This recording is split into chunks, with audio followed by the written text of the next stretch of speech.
देखिए अब प्रश्न क्रमांक 20 को हल करते हैं। क्या दिया प्रश्न में, यदि किसी समांतर श्रेणी का क्यूआ पद क्यूआ पद पी हो तो सिद्ध कीजिए कि पी प्लस क्यूआ पद शून्य है। ओके, हमें जो है क्यूआ पद क्यू दिया हुआ है और क्यूआ पद पी दिया हुआ है। हमें जो है सिद्ध करना है कि पी प्लस क्यूआ पद का मान शून्य होगा। तो चलिए इसे हल करते हैं। तो सबसे पहले हम मान करके चलते हैं कि इस समांतर श्रेणी का पहला पद क्या है, ए है। ओके, इस समांतर श्रेणी का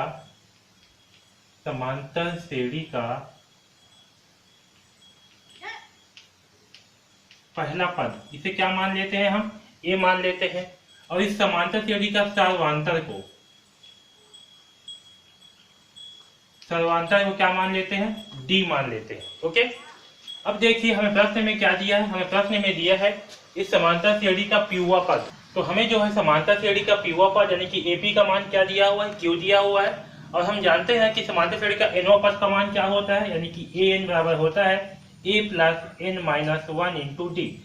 हमें क्या दिया, पीवा पद का मान दिया है, यानी कि हमें एपी का मान दिया है। एपी बराबर क्या होगा, ए प्लस एन के स्थान पे क्या हो जाएगा, पी हो जाएगा, क्योंकि हमें पीवा पद का मान दिया हुआ है। तो यहाँ होगा P minus one into D बराबर क्यू।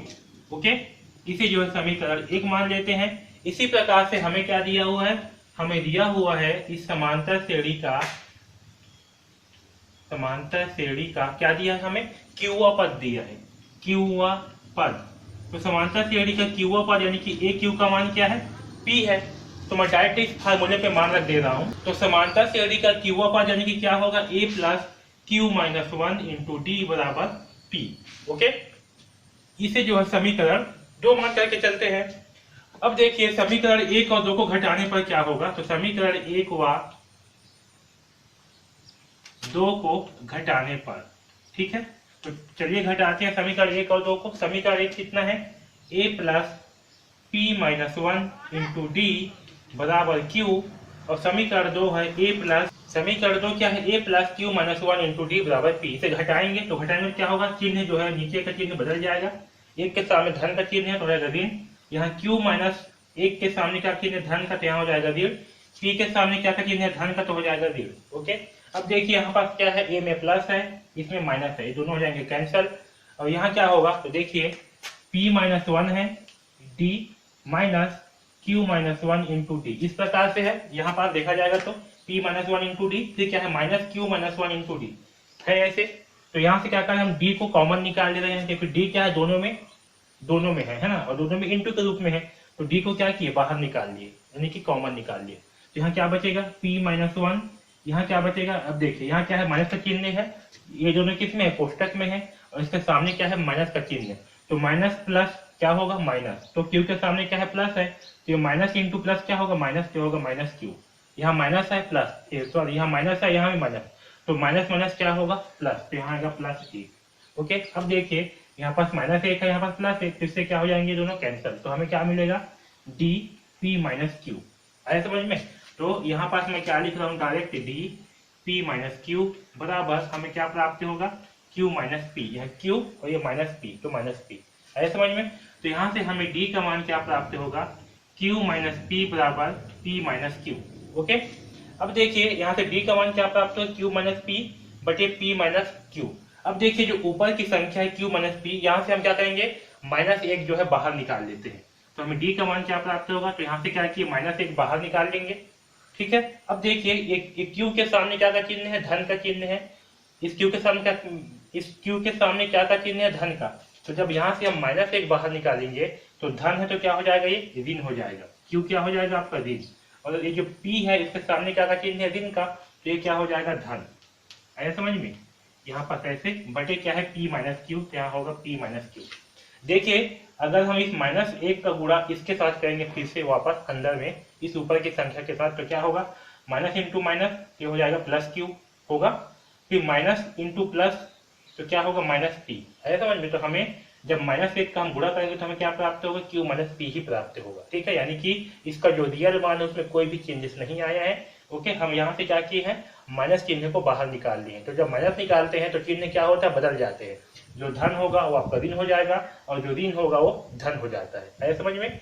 तो यहाँ से क्या किए, हम माइनस एक बाहर निकाल लिए, तो यहाँ का चिन्ह क्या होगा, चेंज हो जाएगा। तो हमें क्या प्राप्त हुआ, माइनस क्यू प्लस पी।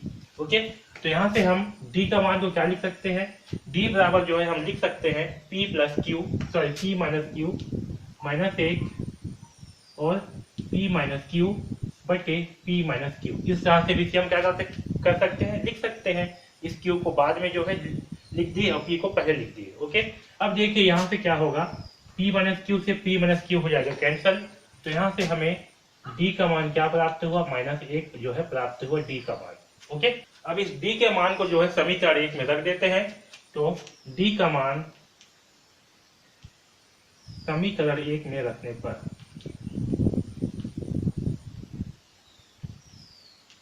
ठीक है। अब देखिए समीकरण 1 कितना है, तो a plus P minus 1 into D, तो a plus P minus 1 into D बराबर q, ये है हमारा समीकरण 1। ओके, इसमें क्या कर रहे हैं, हम d के मान को रख दे रहे हैं। तो यहाँ होगा a plus P minus 1 into -1 बराबर q। ओके, और यहाँ से देखिए क्या होगा, a प्लस p इंटू -1, तो हमें क्या प्राप्त होगा, माइनस p, -1 इंटू -1 तो हो जाएगा +1 बराबर q। और यहाँ से अगर हम a का मान निकालेंगे तो क्या होगा, इस p को जब पक्षांतर करेंगे तो क्या हो जाएगा, ये q प्लस, यहाँ माइनस में है p तो पक्षांतर के बाद क्या हो जाएगा प्लस में, यहाँ प्लस में है 1 तो पक्षांतर के बाद हो जाएगा -1, तो हमें a का मान प्राप्त होगा q plus p minus 1। Okay, तो यहाँ से हमें a का मान प्राप्त हो गया। अब देखिए हमें क्या करना है, हमें जो है p प्लस क्यूआ पद निकालना है। ओके, तो देखिए p प्लस क्यूआ पद क्या होगा। ओके, तो एनवा पद का मान क्या होता है, एनवा पद का मान होता है an बराबर a plus n minus 1 into D. तो p प्लस क्यूआ पद का मान क्या होगा, यानी कि तो p प्लस क्यूआ पद का मान क्या होगा, a p प्लस क्यू, ठीक है, बराबर a का मान कितना है, a का मान है q plus p minus 1 plus n का मान कितना है, n का मान है p प्लस क्यू, क्योंकि हमें p प्लस क्यू पद निकालना है। तो n के स्थान पे क्या आएगा, p प्लस क्यू, ये -1, d का मान कितना है, तो d का मान है -1, तो यहाँ होगा -1। ओके, तो यहाँ से हमें p प्लस क्यू पद प्राप्त होगा q प्लस p माइनस 1। अब यहाँ देखिए p इंटू -1 क्या होगा, -p। ओके, इसी प्रकार से q इंटू -1 कितना होगा, तो -q, और -1 इंटू -1 क्या होगा, तो हो जाएगा +1। ओके, अब यहाँ देखिए प्लस q है, यहाँ क्या है -q, दोनों हो गया कैंसल, यहाँ प्लस p है, यहाँ -p हो गया कैंसल, -1 प्लस 1 हो गया कैंसल। तो चूंकि सभी के सभी क्या होगा कैंसल, तो हमें क्या प्राप्त होगा, हमें प्राप्त होगा 0, यानी कि p प्लस क्यूआ पद का मान क्या होगा, 0। ठीक है, p प्लस क्यूआ पद का मान बराबर 0। ठीक है, और यही जो है हमें सिद्ध करना था कि p प्लस क्यूआ पद क्या है, शून्य है। आया समझ में। इस प्रकार से जो है हम इस प्रश्न क्रमांक 20 को हल करेंगे। ओके।